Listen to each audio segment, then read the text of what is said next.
শুরু করলো। সমাজের মধ্যে আমরা মুখ দেখাইতে পারি না, কি করেছে? একটা মসজিদের ভিতরে অনেক আলে গোলাম অবস্থায় একজনে বলছে যে নিকৃষ্ট, বের হয়ে যাও। আর উনি নিজে বের হয়ে নিজেকে প্রমাণ করলো ওই নিকৃষ্টটা কি শুরু করলো। ওনার উস্তাদ মুস্কি হাসি দিয়ে বললো, বাবা রে, আমার জুনায়ের বুগদাদি আল্লাহর কাছে পাঠ করেছে।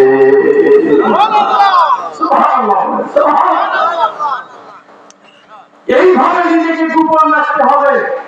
অহংকার করবেন না ভাই, কাউকে ঘৃণা করবেন না, ছোট চোখে দেখবেন না। হ্যাঁ, আমি স্বীকার করি আপনি অনেক ভালো, আপনার এলেম ভালো, আপনার আমল ভালো, আপনি অনেক আগালো, তাতে কি হয়েছে? আরেকজনকে ছোট চোখে দেখার কোনো সুযোগ নেই। নিজেকে সবচাইতে ছোট মনে করতে হবে। যে ব্যক্তি সৃষ্টি জগতে নিজেকে ছোট মনে করে,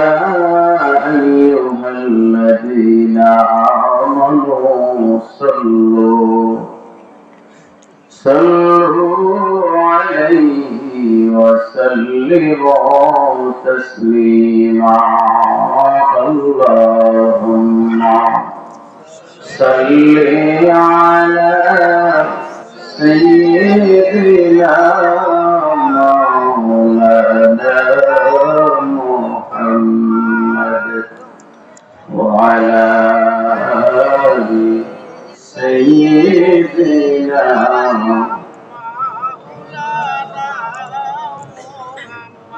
اللهم صل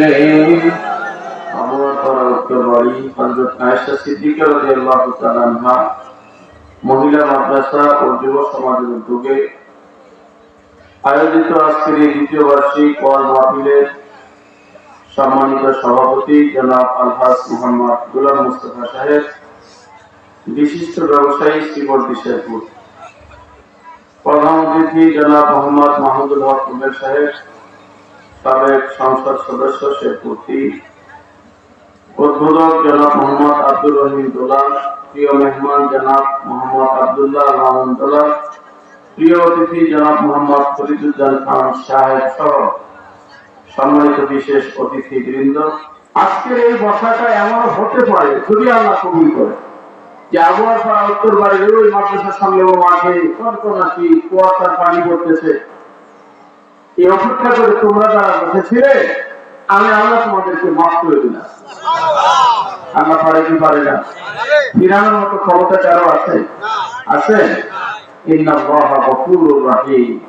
আল্লাহ, আল্লাহর চাইতে ক্ষমা, আল্লাহর চাইতে দয়া পৃথিবীতে আর দেওয়ার ক্ষমতা কারো নেই। এমন একটা দিন আসবে, ফেরেশতা গুলো আবার রূহ বলতে কোন তাফসীরে এসেছে, রূহ বলতে আল্লাহ পাকের স্পেশাল একটা ফোর্স, আলাদা একটা বাহিনী, ওরাও সারিবদ্ধভাবে দাঁড়িয়ে যাবে। কথা বলার কোনো সুযোগ নাই, তবে আল্লাহ পাক যাকে কথা বলার অনুমতি দেবে সেই শুধু কথা বলতে পারে।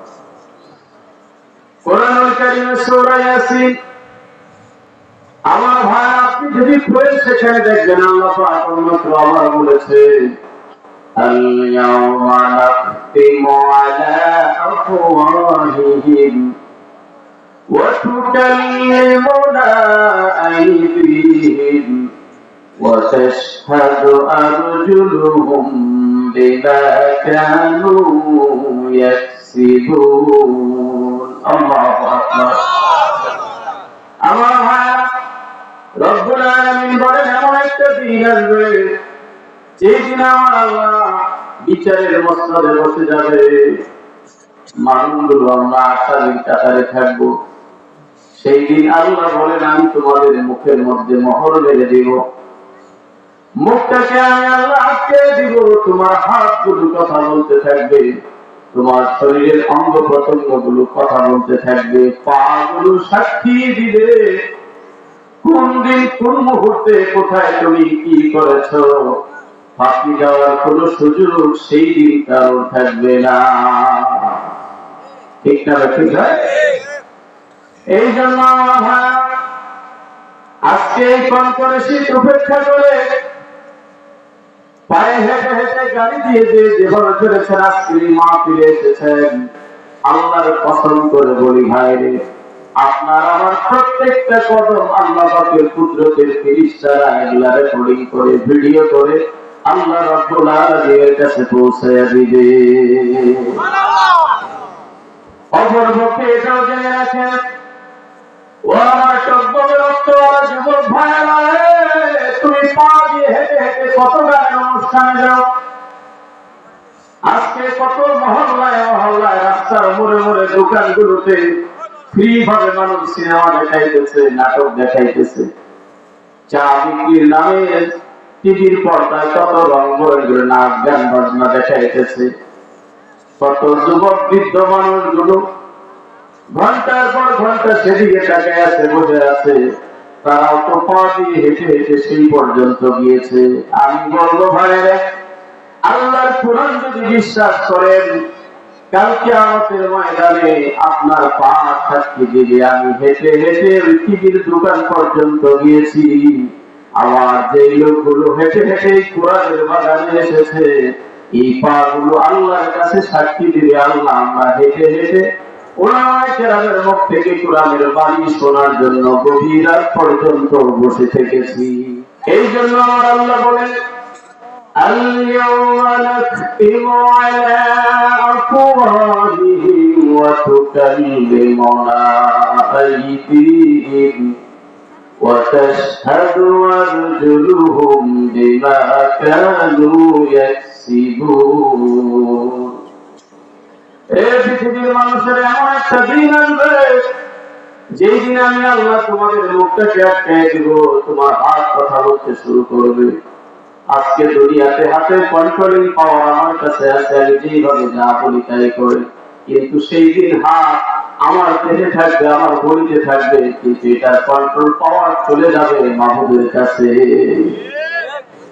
আলোতে কি করি, অন্ধকারে কি করি, গোপনে কি করি, প্রকাশ্যে কি করি, সব পৃথিবীর কেউ না দেখলেও দেখেছে।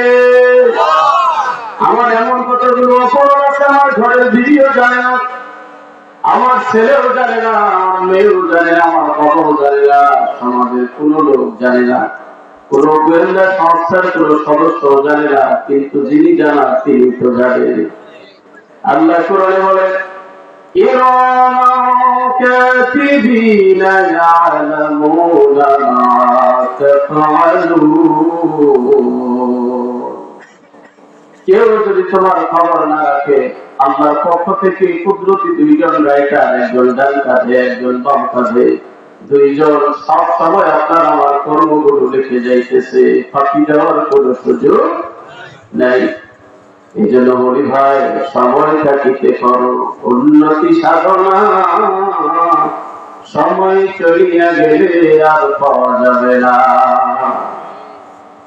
এমন একটা দিন আসবে, বাবা ছেলের থেকে দৌড়ায় যাবে, ভাই ভাইয়ের থেকে দৌড়ায় যাবে, একজন আরেকজনের থেকে দৌড়ায় যাবে, মায়ের কাছ থেকে সন্তানগুলো পালাবে, সামান্য একটু সবের জন্য, দেখির জন্য একজন আরেকজনের কাছে যাবে। সবাই শুধু বলবে নাফসি নাফসি, যার যার চিন্তায় মগ্ন থাকবে, কেউ কাউকে চিনবে না, বিন্দু পরিমাণ সব কেউ কাউকে দিতে রাজি হবে না।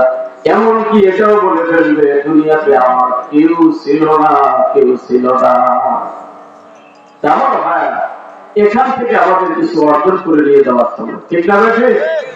কিছু আমরা অর্জন করে নিয়ে যাবো ইনশাআল্লাহ।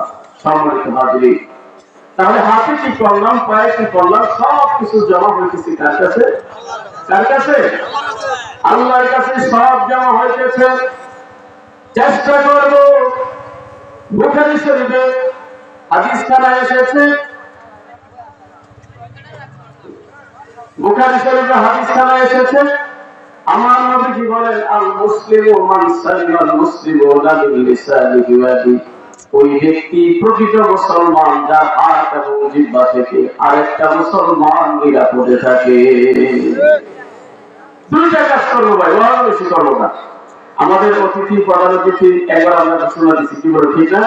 এসে বসে গেছেন, ওনারা আসলে সম্মানী মানুষ, ব্যস্ত মানুষ। আমরা মাসির একটা করলে ওনাদের কমপক্ষে একসাথে 500 থাকে, কি বলে না? ঠিক না? এখন অন্য জায়গায় যেতে হবে, খবর আমি পাইছি।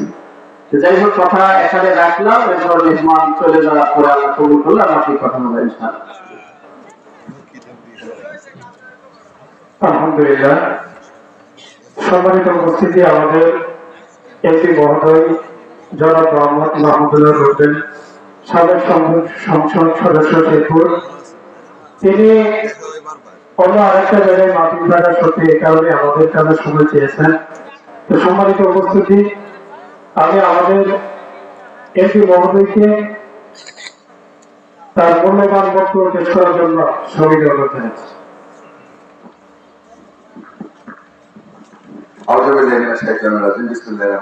আজকে আবহাওয়ার পাড়া উত্তরবাড়ি হযরত আয়েশা সিদ্দিকা রাদিয়াল্লাহু আনহু মহিলা মাদ্রাসা ও যুব সমাজের উদ্যোগে আজকের এই ওয়াজ মাহফিলের সম্মানিত সভাপতি জনাব আলহাজ মোহাম্মদ গোলাম মোস্তফা সাহেব, মঞ্চে প্রবিষ্ট রয়েছেন আজকের অনুষ্ঠানের সম্মানিত বক্তা, সম্মানিত ওয়াজেন কেরামগণ, যে সম্মানিত বক্তাবৃন্দ আপনাদের সম্মুখে কোরআন এবং ذلك اليوم الحق فمن شاء اتخذ إلى ربه مآبا। সেই দিনটা সত্য দিন, কোনো সন্দেহ নাই। সেই দিনটা নিশ্চিত সবার জন্য আসবে, ফাঁকি দেওয়ার কোনো সুযোগ নাই। কাজে যার ইচ্ছা সে যেন আশ্রয় করে নেয় আমার মাহবুবের দরবারে। সুবহানাল্লাহ। তার আশ্রয় কেন্দ্রটা যেন মাহবুবের কাছে বানায়। আপনি মাহবুবকে মানেন আর না মানেন, আল্লাহকে স্বীকার করেন আর না করেন, আমাদের ঠিকানা কিন্তু কার কাছে? কথা বলে কার কাছে? ইন্না লিল্লাহি ওয়া ইন্না ইলাইহি রাজিউন। নিশ্চয়ই আমরা আল্লাহর জন্য, আমার প্রত্যাবর্তনের জায়গা হলো আল্লাহর কাছে। ও আমার আবুয়ার পাড়া ভাই, একটু কথাটা শুনেন। এই পৃথিবীতে এক সময় আপনি ছিলেন না, আমি ছিলাম না, আবার এসেছি, আবার 2 দিন পরে আপনিও থাকবেন না, আমিও থাকবো না। পৃথিবীতে থেকে যাবে শুধু আপনার আমার কর্মগুলো। যদি পৃথিবীতে করি হয়, যুগ যুগ ধরে মানুষ আপনার কথা স্মরণ করবে, কিয়ামত পর্যন্ত মানুষ বলবে আবুয়ার পাড়া গ্রামে একজন ভালো মানুষ ছিল, একজন আল্লাহওয়ালা মানুষ ছিল, একজন সুফি ছিল, দরবেশ ছিল, একজন ভালো হাজী সাহেব ছিল, একজন আলিম ছিল, আলিমুদ্দিন ছিল, মাওলানা ছিল, মুফতি ছিল, মুহাদ্দিস ছিল। পক্ষান্তরে আবার যদি অন্য লাইনের মানুষ হয়, আল্লাহ তুমি শক্তি হয়, কোন নাস্তিক বেঈমান যদি আবুয়ার পাড়ার জমিনে থাকে, যদি কোন চোর বদমাইশ থাকে, গুন্ডা থাকে, ডাকাত থাকে, তার নামটাও মানুষ স্মরণ করবে, কিন্তু তুই স্মরণের মধ্যে পার্থক্য আছে না নাই? কারণ নামটা নিলে মানুষের চোখ দিয়ে পানি চলে আসে, আরে আমরা একটা সম্পদ এলাকা থেকে হারিয়ে ফেলছি, ঠিক না? আবার কারণ নাম নিতেই মানুষ খেল খেল করে হেসে দেয়, যে লোকটা চলে গেছে আমরা বড় শান্তিতে আছি, কি বলে? ঠিক না? তাহলে এমন জীবন করিবে গঠন, এমন জীবন করিবে গঠন, মরিলে হাসিবে তুমি, তোমার জন্য কাঁদিবে ভুবন। ভালো মানুষগুলো যখন পৃথিবী থেকে চলে যায়, সমগ্র মাখলুকগুলো তখন তার জন্য কান্না দিতে থাকে। জমিনটা পর্যন্ত আল্লাহর কাছে দোয়া করতে থাকে, আল্লাহ ভালো একজন মানুষ চলে গেল, তুমি তাকে মাফ করে দিও। সুবহানাল্লাহ বলেন। আপনার ঘর থেকে মসজিদ পর্যন্ত যে কয়টা কদম আপনি নিয়মিত প্রতিদিন জমিনের উপরে রাখেন, এই যে জমিনের উপর ভর করে মসজিদ পর্যন্ত যা, মালাকুল মউত যেদিন আপনাকে আমাকে নিয়ে যাবে, ওই জমিনটা আল্লাহর কাছে বলবে, আল্লাহ প্রত্যেকদিন তোমার একজন বান্দা আমার উপরে ভর করে মসজিদে চলে যাই, তো আজকে বিহার লোকটা আসে না। আল্লাহর পক্ষ থেকে যখন জানিয়ে দেওয়া হবে, মাটি তুমি ক্ষান্ত হও, আজকে যাকে তুমি পাইতেছ না, তোমার উপর ভর করে আর হাঁটতেছে না, লোকটা আমার কাছে চলে এসেছে। একজন মসজিদের মুয়াজ্জিন, উনি যখন আযান দেয়, ওনার আজানের আওয়াজ যত দূর পর্যন্ত চলে যায়, তত দূর পর্যন্ত শুধু মানুষ নয়, যত জীব জন্তু পশু পাখি গাছপালা সকলেই তার জন্য মাগফিরাত কামনা করতে থাকে। আজানের আওয়াজ যত দূর পর্যন্ত যায়। হাজরিন, এই আজান চালিয়ে যুবকের কানে আমাদের কি বলবো, বিবেকে কোনো বাধা দেয় না। একদিকে আজান হয়, আরেকদিকে গান বাজান, এমন শোনার ছেলে আছে না? আজান হয় মসজিদের আশেপাশে ঘুরে, মোবাইল হাতে আসে তো আছে, যা দেখতেছে তো দেখতেছে, কোনো বন্ধ নয়, ঠিক না ভাই? এই দিন না আরো দিন আছে। আপনি প্রশ্ন করতে পারেন আল্লাহ কেমনে বললো বাবা আদমকে সিজদা দেওয়ার জন্য? প্রশ্ন করার কোনো ক্ষমতা আপনার নাই, এখতিয়ার নাই। আল্লাহ নির্দেশ করেছে, মানতে হবে। ফেরেশতাদেরকে আমার আল্লাহ বলেন সমস্ত ফেরেশতারা বাবা আদমকে সিজদা করলো, ইল্লা ইবলিস, শুধুমাত্র ইবলিস সিজদা করে নাই। কে কথা বলে? কে সিজদা করে নাই? ইবলিস। ইবলিস শব্দ অর্থ অভিশপ্ত, বঞ্চিত, আল্লাহর দয়া থেকে, রহমত থেকে, আল্লাহর নজর থেকে বঞ্চিত। কেন? অহংকার। কথা বলেন যে কথাটা বলেছে, কিসের কারণে? তাকে জিজ্ঞাসা করা হয়েছিল, সমস্ত ফেরেশতারা সিজদা করলো, তুমি কেন করলে না? তখন সে বলেছে খালাকতানি মিন নারিন ওয়া খালাকতাহু মিন তিন। আমি কেমনে তাকে সিজদা করি? আমার সামনেই তাকে মাটি দিয়ে তৈরি করা হলো, মাটির তৈরি আদম, আর আমি হলাম আগুনের তৈরি, আমাকে সৃষ্টি করা হয়েছে আগুন দিয়ে। তার চাইতে দাম আমার বেশি, তার চাইতে আমি অনেক ঊর্ধ্বে আছি। এই যে ঊর্ধ্বের চিন্তাটা করেছে, অহংকার মনে নিয়েছে, হাজার হাজার বছর ইবাদত গুলো তার গায়েব হয়ে গেছে, অদৃশ্য হয়ে গেছে। কারণ একটা অহংকারের কারণে সব আমল বরবাদ হয়ে যায়। ও আমার ভাইরা বাবাজিরা, লক্ষ্য করে শুনে, যে ব্যক্তি পাপ করে, যে ব্যক্তি গুনাহ করে, যে ব্যক্তি অপরাধ করে, ওই লোক কোনদিন অহংকার করে না। খেয়াল করবেন কথাটা। কারণ যদি অপরাধ করে লোকটা জানে আমি অপরাধী, আমি গুনাহগার, আমি তো নিকৃষ্ট, আমার আবার অহংকার করার কি আছে? অহংকারী হয় যিনি ভালো, যিনি নামাজি, যিনি হজ করে এসেছে, যিনি দান সৎকার করে, যিনি তাহাজ্জুদের নামাজ আদায় করে। অহংকারটা তার ভিতরে আসে। কেমনে আসে? আমাদের পিছনে ওই যে অহংকার করে জান্নাত থেকে বের হয়ে দুনিয়াতে চলে আসলো, আল্লাহর কাছে ক্ষমতা চেয়ে নিয়েছে, আল্লাহ এই বনি আদমকে আমি জাহান্নামে না ঢুকানো পর্যন্ত এদের পিছন ছাড়বো না। ওই ইবলিস আমাদের ভিতরে অহংকার ঢুকাইয়া দেয়। সেকেন্ডের জন্য যদি আপনার আমাদের ভিতরে কাজ করে, আবহাওয়ার পরে বহু মানুষ আছে, কেউ যখন নামাজ আদায় করে না, আমি আমাদের কাজে আমার চেয়ে শ্রেষ্ঠ কে আছে? হ্যাঁ আলহামদুলিল্লাহ, আপনি ভালো, কিন্তু আপনি বলতে পারবেন না। আপনি তাহাজ্জুদ গুজার, আপনি বলতে পারবেন না। আপনি আওয়ামীর নামাজ আদায় করেন, আপনি বলতে পারবেন না। আপনি দান করেন, আপনি সৎকার করেন, আপনি দানবীর মানুষ, আপনার দ্বারা বহু উপকার হয়, কিন্তু আপনি বলতে পারবেন না। পাবলিকে যদি বলে সেটা ভিন্ন ব্যাপার, শুকরিয়া, কিন্তু আপনি যদি বলেন, এটা আপনার ভিতরে অহংকার এসে যাওয়ার সম্ভাবনা আছে। সারাদিন যদি মানুষ 2-3টা গ্রাম তৈরি করে, ওই গ্রামের মধ্যে যদি মনে মনে দুধ এনে ভরপুর করে রাখে, আর সামান্য পরিমাণ যদি নাপাক জিনিস ওই দুধের মধ্যে দেয়, সম্পূর্ণ গ্রামে গ্রামে দুধগুলো সরবরাহ হয়ে যাবে। এমন মানুষ থাকতে পারেন, বয়স হলো 80 বছর, 80 বছরে নামাজ কাজা হয়, সুন্নত নফল একটাও কোনোদিন ছাড়েন নাই, কিন্তু এরপর আপনার পায়ে হাত রেখে বলবো, বাবারে, আমার ভাইরে, মনের ভিতরে বিন্দু মাত্র যদি অহংকার এসে যায়, 80 বছরের আমল সব 1 মিনিটেই গিয়া। তাহলে আমার ভাইরা, আমলের পাশাপাশি শুকরিয়া করবো। কি করবো? কথা বলে, শুকরিয়া করলে অহংকার দূর হয়।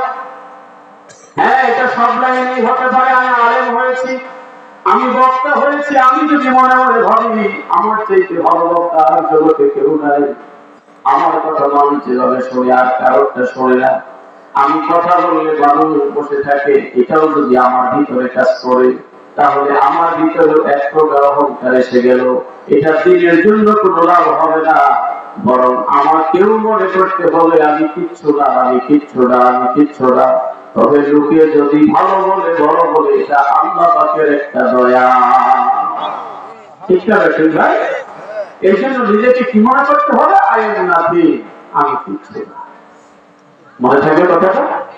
সকলকে ভালো, আমি কিছু না, আমি কিছু না, আমি কিছু না।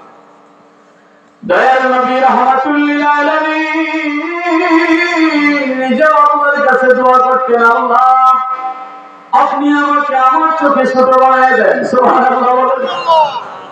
আমার চোখে আল্লাহ আপনি আমাকে ছোট বানায় দেন, আমার মানুষের চোখে আমার বড় বানায় দেন। সুবহানাল্লাহ।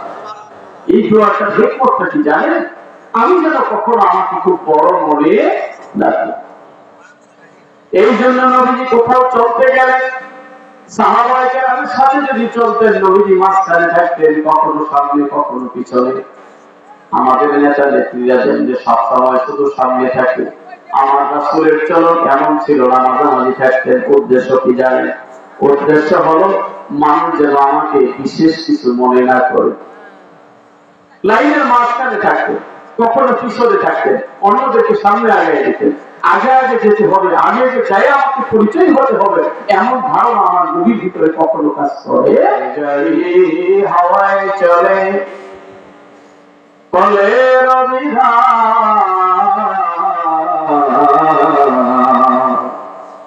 জাহাজ গাড়ি, হাওয়ায় চলে কলের বিনা কলে হাওয়াই চলে তখতে সুলাইমান। ও ভাই আমরা সেই মুসলমান। কোন ড্রাইভার নাই, কোন ইঞ্জিন নাই, কিচ্ছু নাই। এই তত্ত্বের ভিতরে তিনি জীব জন্তু পশু পাখি যা আছে সব থেকে উঠে নিয়ে চলতে পারতেন। এমনকি এটা এমন পাওয়ার ছিল, সকালবেলা যদি উনি ভ্রমণে বের হতেন 1 মাসের রাস্তা যেতে পারতেন, আবার যদি বিকালে বের হতেন 1 মাসের রাস্তা যাইতো। সকালে 1 মাস, বিকালে 1 মাসের সফর উনি করতে পারতো এটা দিয়ে। সুবহানাল্লাহ বলেন। ওই জলিলে কদর পয়গম্বর আল্লাহর নবী হযরত সুলাইমান আলাইহিস সালাতু ওয়াস সালাম তার সিস্টেম অনুযায়ী একদিন সফরে বের হয়েছেন। সেই দিন অন্যান্য পশু পাখির সাথে মানুষের সংখ্যাও ছিল ওই তত্ত্বের ভিতরে 2 লক্ষ, জিনও ছিল 2 লক্ষ, মোট 4 লক্ষ। কত বড় তাহলে এটা? সুবহানাল্লাহ। মানুষও ছিল 2 লক্ষ, জিনও ছিল 2 লক্ষ। কত হইল? 4 লক্ষ। তাহলে জাহাজটা, উড়ো জাহাজটা, প্লেনটা কত বড়? অকল্পনীয় বড়। বাংলাদেশ থেকে সৌদি আরব যায় সবচেয়ে বড় বিমানটা 700 যাত্রী ধরতে পারে। কয়েকটা হালিশার দ্বারা গিয়েছেন, আমরা গিয়েছি, দেখেছি দুতলা বিমানগুলো 700 যাত্রী নাই ধরে, আরো আছে 1500 ধরে, কিন্তু 2000 যাত্রীওয়ালা বিমান আমার জানা নেই আছে কিনা আমরা ভালো জানি। আর সেখানে কতজন? 2 লক্ষ হলো মানুষ আর 2 লক্ষ হলো কি জি, 4 লক্ষ উঠেছে অন্য পশু পাখি আর খবর। কত বড় কি পরিমাণ পাওয়া দিয়েছে কি আল্লাহ। ওই দিনের সফরটা তার একটু ব্যতিক্রম ধর্মী। উপরে উঠতে উঠতে উঠতে উঠতে এত উপরে উঠে গেছে, আল্লাহ রাব্বুল আলামিনের কুদরতি ফেরেশতারা যার কাছে আছে, যারা তাসবিহ তাহলিল করে আল্লাহর জন্য, ওই ফেরেশতাদের তাসবিহ তাহলিল পর্যন্ত সেদিন শোনা যাইতেছে। এত উপরে উঠে গেছে, এই তাসবিহ তাহলিল শোনা যাইতেছে। ওখান থেকে আবার তত্ত্বকে নবী সুলাইমান নির্দেশ করলেন, চলে যাও, এখন নিচে যেতে হবে। আস্তে আস্তে আবার এত নিচে আসলো, সমুদ্রের পানি প্রায় সুই সুই অবস্থায় এত নিচে চলে আসছে।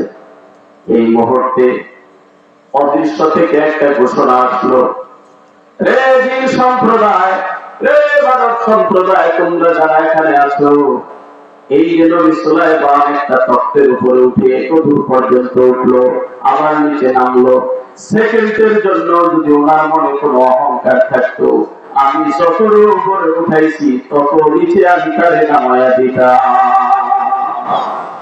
চিন্তা করেছেন অহংকার কাকে বলে?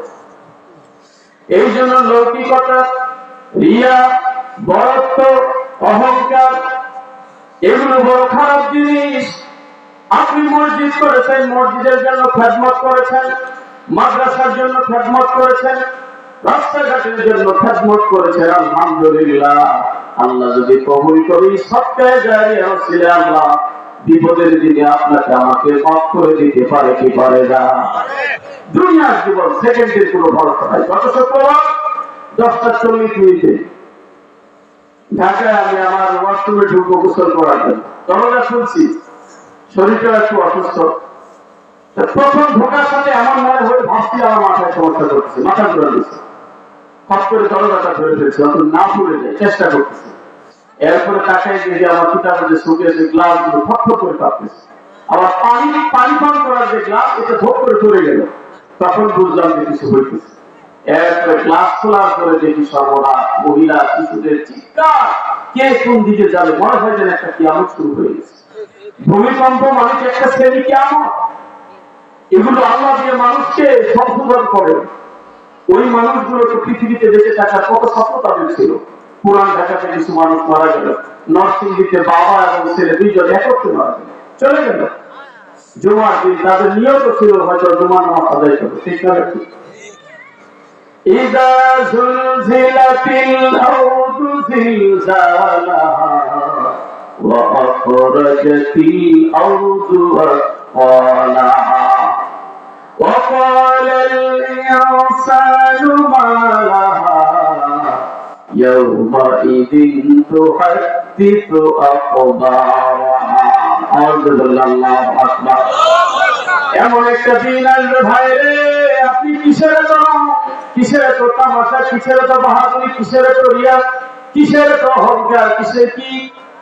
এমন একটা দিন আসবে সমগ্র পৃথিবীটা পূর্ণ কম্পনে কম্পিত হতে থাকবে, পাহাড়গুলো তোলার ন্যায় ধুলা হয়ে যাবে, উঠতে থাকবে। আর মানুষগুলো সেদিন বলবে, আহারে কি হয়ে গেল, এমন কেন হয়ে গেল, অস্থির হয়ে যাবে মানুষগুলো, ছোটাছুটি করবে। সেই দিন নিরাপদে থাকবে ওই মানুষগুলো যারা পবিত্র একটা আত্মা নিয়ে আল্লাহর কাছে হাজির হতে পারবে। সুবহানাল্লাহ। এই জন্য আমার আল্লাহ বলে, ফামান শাআ ইলা রাব্বিহি মাআবা। সেই দিনটা অবশ্যই সত্য, সকলকেই ধরবে, সেই দিনের মুখোমুখি হতে হবে। বুদ্ধিমানের কাজ হলো একটু জায়গা আল্লাহর কদমে দেওয়া। সুবহানাল্লাহ। আল্লাহর কদমে, কুদরতি কদমে আমরা একটু জায়গা চাইতে চাই। আল্লাহ পাক রব্বুল আলামিন বলেন, এমন একটা দিন যে দিনে সত্য দিনে কি আল্লাহর কাছে আশ্রয় নিবে। যালিকাল ইয়াউমুল হক ফামান শাআ আত্তাখাযা ইলা রাব্বিহি মাআবা। 3 নম্বর আছে আমার আল্লাহ বলেন, ইন্না আ'তানাকুম আযাবান করিবান ইয়াওমা ইয়াউযুরুল মার'উ মা قدمت يداه ويقول الكافر يا ليتني كنت ترابا। سبحان الله। এমন একটা দিন আসবে মানুষগুলো দেখতে পারবে সে সামনে কি প্রেরণ করেছে।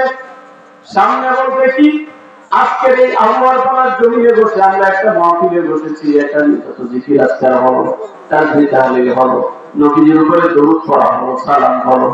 এখানে যা কিছু আপনারা করলেন ভালো কিছু, এগুলো কাল কিয়ামতের ময়দানে আপনি আমি আগেই যাওয়ার আল্লাহর দরবারে চলে যাবে। ঠিক না? ঠিক। ইয়াউমা ইয়ানজুরুল মার'উ, সেই দিন মানুষগুলো দেখতে পাবে। সুবহানাল্লাহ। কি দেখতে পাবে? মা কদ্দামাত ইয়াদা, সে আগে কি প্রেরণ করেছে। আল্লাহ পাগলে গিয়ে বলেন, আমি বিশাল একটা দরবারের অনেক লক্ষ লক্ষ মুরিদ ছিল, কোনো কাজে লাগবে না। ফেরেশতারা বলবে, মা রব্বুকা ওয়া মা দীনুক, তোমার রবের নাম কি, তোমার ধর্মের নাম কি? চিল্লায় বলেন ঠিক কিনা? আল্লাহর হুকুম যদি আমি মেনে থাকি, আল্লাহর হুকুম যদি আমি ফজর থেকে ঈশা পর্যন্ত, সকাল থেকে সন্ধ্যা পর্যন্ত সব যদি আমি বাস্তবায়ন করে থাকি, কবরে আমি হাসতে হাসতে আল্লাহর ফেরেশতাকে জবাব দিব, রব্বি আল্লাহ। আওয়াজ দিয়ে বলেন আমাদের রবকে, আওয়াজ দিয়ে বলেন কে? আমাদের রব আল্লাহ। পাঁচ ওয়াক্ত নামাজে যে ব্যক্তি হাজিরা দিয়ে বলে আলহামদুলিল্লাহ রাব্বিল আলামিন, আল্লাহ সমস্ত প্রশংসা সেই আল্লাহর জন্য যিনি জগৎ সমূহের পালনেওয়ালা, জোরে বলেন আল্লাহু আকবার। তাহলে আমার ফেরেশতা আমাকে কি জিজ্ঞেস করবে? মার রব্ব, তোমার রবকে? এই নামাজি ব্যক্তি নিঃসন্দেহে বলে দিবে রব্বি আল্লাহ, আমার রব আল্লাহ। সুবহানাল্লাহ।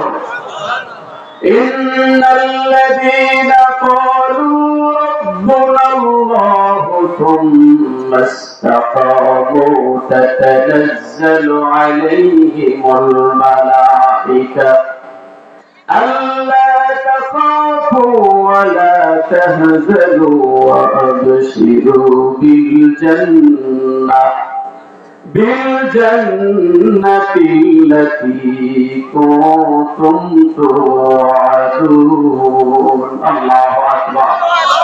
নিশ্চয় নিশ্চয় জগতে যারা বলে রব্বুনা আল্লাহ, আমাদের রব আল্লাহ, একটু মায়ার স্বরে মহব্বতের স্বরে বলেন আমাদের রবকে। নিশ্চয়ই যারা বলে আমাদের রব আল্লাহ, শুধু এতেই ক্ষান্ত না, বরং এর উপরে ইস্তেকামত থাকে, স্থির থাকে যারা, এর উপরে আল্লাহ তাদেরকে জানিয়ে দেয় তাদের কোনো ভয় নাই, ভয় নাই, ভয় নাই, তাদের চিন্তারও কোনো কারণ নাই। সুবহানাল্লাহ। আমরা মুখে বলি লা ইলাহা ইল্লাল্লাহ, কিন্তু অন্তরে আরেকটা এমন মানুষ আছে যারাই জিকির করতে করতে মসজিদ গরম করে ফেলি, জিকির করতে করতে হয় মসজিদের দেওয়াল ভেঙে যাবে, কিন্তু মসজিদ থেকে বের হয়ে দুধের সঙ্গে পানি মেশায় আছে নাই, মসজিদ থেকে বের হয়ে এক ফাঁকা কথা বললে আসি যায়, মিথ্যা কথা বলে, যাওয়ার সময় কম যায়, যাওয়ার সময় বেশি যায়, এমন বুজুর্গ আছে জানাই, কথা শোনাতে জানাই। তাহলে এই জিকির, এই চিল্লা পাল্লা, এটার কোনো মূল্য নাই। মূল্য হলো তাই জবানেও যা বলবো, মুখেও তাই বলবো। তুমি যে দরবার হও, যে ছেলেরা হও, যে পীরের মুরিদ হও, তোমার আমল আল্লাহ ধরবে। পীরের পরিচয় দিয়ে কবরে রেহাই পাবা না, দলের পরিচয় দিয়ে কবরে রেহাই পাবা না, তোমার কবরে তোমাকেই হিসাব দিতে হবে। কথা বলেন ঠিক কিনা? কিসের এই পাগল? বুখারী রাহমাতুল্লাহ আলাইহি, তিনি একদিন একটা মসজিদে বসা, পরীক্ষা এটা আল্লাহর পক্ষ থেকে। সুবহানাল্লাহ। মসজিদে কয়েকজন আলেম ওলামা, এর মধ্যে জুনায়েদ বুগদারি সবার থেকে উল্লেখযোগ্য কে? কথা বলেন একটু। জুনায়েদ বুগদারি। এখন মনে করেন আপনার এলাকায় বহু মানুষ আছে, এর মধ্যে একজন হুজুর হয়তো প্রসিদ্ধ থাকতে পারে, আমার জানা নেই। আলেম ওলামা কয়েকজন আছে, এর মধ্যে প্রসিদ্ধ কি সবাই থাকে? শ্রীবর্তী এলাকায় বহু আলেম ওলামা আছে, এর মধ্যে প্রসিদ্ধ কি সবাই থাকে? দু একজনের নাম হয়তো বেশি হাইলাইট হয় আমরা ধরে। ওই যুগের হাইলাইট হলো জুনায়েদ বুগদারি রাহমাতুল্লাহ আলাইহি। মসজিদে বসা একজন এসে ডাইরেক্ট ঘোষণা দিয়ে বলতেছে, এই মুহূর্তে মসজিদে যার পাপের সংখ্যা সবচাইতে বেশি, যিনি সবচাইতে নিকৃষ্ট, উনি আজকে মসজিদ থেকে বের হয়ে যান। চিন্তা করছেন? এটা একটা কি বলবো, একটা গরু চোরও কি স্বীকার করবে আমি সবচাইতে খারাপ? কথা বলে তাহলে একটা মজলিসের মধ্য থেকে কেউ উঠবে? ঘোষণাটা হলো এখানে কে সবচাইতে নিকৃষ্ট, আল্লাহর মসজিদ, এখান থেকে তুমি উঠে যাও। ওই মুহূর্তে যিনি উঠে দাঁড়িয়েছেন, সবক কাকে বলে, তরিকা কাকে বলে, মানুষ কাকে বলে দেখে নেন, শোনেন আল্লাহ মানুষ কাকে বলে রে ভাই। ওই মুহূর্তে জুড়ে বুগদারির মতো মানুষ দাঁড়িয়ে গেছে। আল্লাহু আকবার। উনি বলতেছে আমার চাইতে এই সমাজে এই মজলিসে নিকৃষ্ট আর কেউ নেই, আমি বের হয়ে গেলাম।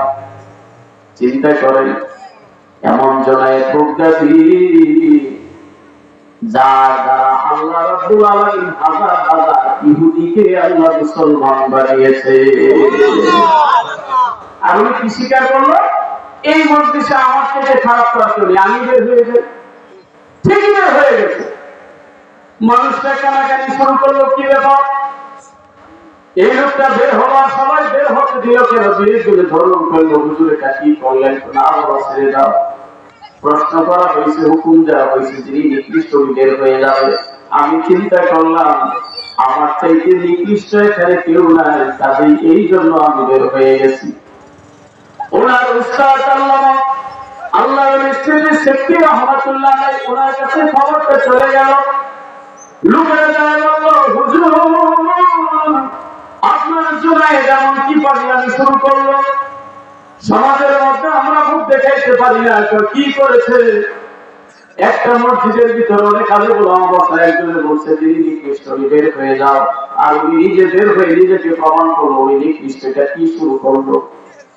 ওনার উস্তাদ মুস্কি হাসি দিয়ে বলল, বাবা রে, আমার জুনায়েদ বুকদাদি আল্লাহর কাছে পাঠ করেছে। সুবহানাল্লাহ, সুবহানাল্লাহ। এইভাবে নিজেকে গোপন রাখতে হবে, অহংকার করবেন না ভাই, কাউকে ঘৃণা করবেন না, ছোট চোখে দেখবেন না। আল্লাহ তারে সবার থেকে উপরে উঠাইয়া ধরে। সুবহানাল্লাহ। এই জন্য ভাই আমার আপনার সাথে আরজ করতে চাই, কিয়ামতের ময়দানে মানুষগুলো নিজের আমলনামা যখন নিজের হাতে দেখতে পাবে, আল্লাহ রাব্বুল আলামিন বিচারের মসনদে বসে যাবে। এই যে ভূমিকম্প, এটা আর কি ভূমিকম্প হয়ে গেল, তছনছ হয়ে গেল, মানুষগুলো হাহাকার করতে থাকবে, এমন বিচার হবে, কোন বিচার সেদিন বাকি থাকবে না। মনে করেন দুনিয়াতে পশু পাখি যারা আছে তাদেরও বিচার আছে না? একটা শিংওয়ালা ছাগল তাফসীরে দেখলাম, একটা শিংওয়ালা ছাগল, একটা শিং ছাড়া ছাগলের যে গোটা দেয় দুনিয়াতে, এই গোটাটারও বিচার কিয়ামতের ময়দানে হবে। কিন্তু ভাই মানুষের মধ্যে যাদের নসিব খারাপ, যারা আল্লাহর নামে নেয়, ইয়াকুলুল কাফির, সেই দিন যারা বেঈমান, সেই দিন যারা নাস্তিক, সেই দিন যারা মুরতাদ, যারা আমার আল্লাহরে মানে না, আমার রাসূলকে মানে না, তারা বলবে, আহারে, অন্য সৃষ্টিজীবের মতো আমরাও যদি মাটি হয়ে যাইতাম কতই না ভালো হইত। কিন্তু মানুষকে সেদিন মাটি করা হবে না, তার করা হবে বিচার। কি করা হবে? বিচার। আকলের বিচার হবে, বিবেকের বিচার হবে। যার বিবেক নাই তার বিচার নেই। কথা বলে, যে পাগল, যে শিশু, তার উপরে কোনো বিচার নাই। সুস্থ মস্তিষ্ক যারা আমরা আছি, আমাদের প্রত্যেকেরই বিচার হবে। আর বিবেকটাকে কাজে লাগাবো। আল্লাহ বিবেক দিয়েছে নিজে পার পাওয়ার জন্য। মানুষ মরে যাবে, আমলের দরজা বন্ধ হয়ে যাবে, তিনটা দরজা মারা যাওয়ার পর চালু থাকবে। বলেন আল্লাহু আকবার। ইযা মাতাল ইনসান ইনকাতা আনহু আমালুহু ইল্লা মিন সালাস। মানুষ মরে যাবে, আমলের দরজা বন্ধ হয়ে যাবে, তবে তিনটা দরজা খোলা থাকবে। সুবহানাল্লাহ। কয়টা দরজা? কয়টা দরজা? ইল্লা মিন সাদাকাতিন জারিয়া। এরপর একটা হলো, এতক্ষণ যে ওয়াজ করলাম, মসজিদ মাদ্রাসা যদি একটু করতে পারি, আরে বাহাদুরি, আরে আমার অহংকার, আমি মসজিদ বানিয়ে দিলাম, আমি না হলে রাব্বিল আলামিন। ওয়াসসালাতু ওয়াসসালামু আলা আশরাফিল আমবিয়া ওয়াল মুরসালিন ওয়া আলিহি ওয়া সাহবিহি ওয়া আজওয়াজিহি ওয়া যুররিয়াতিহি ওয়া আহলি বাইতিহি ওয়া আহবাবিহি আজমাইন। ربنا ظلمنا أنفسنا وإن لم تغفر لنا وترحمنا لنكونن من الخاسرين يا رب العالمين يا أرحم الراحمين. الله يا أبو الفرج عائشة الصديقة رضي الله تعالى عنها, الله বরকতময় একটা নাম। আম্মা জান আয়েশা আমাদের মা, নবীজির বিবি। আল্লাহ এই নামের বরকতের ওসিলায় প্রতিষ্ঠানটাকে কবুল করে দেন। আল্লাহ হাফেজ সাহেব বড় সহজ সরল মানুষ, একজন সাদাসিধা মানুষ, এলাকার মুরব্বিয়া, ধনসল ব্যক্তিরা, আত্মীয় স্বজন, বিশেষ করে মামার বাড়িতে সমস্ত আলোক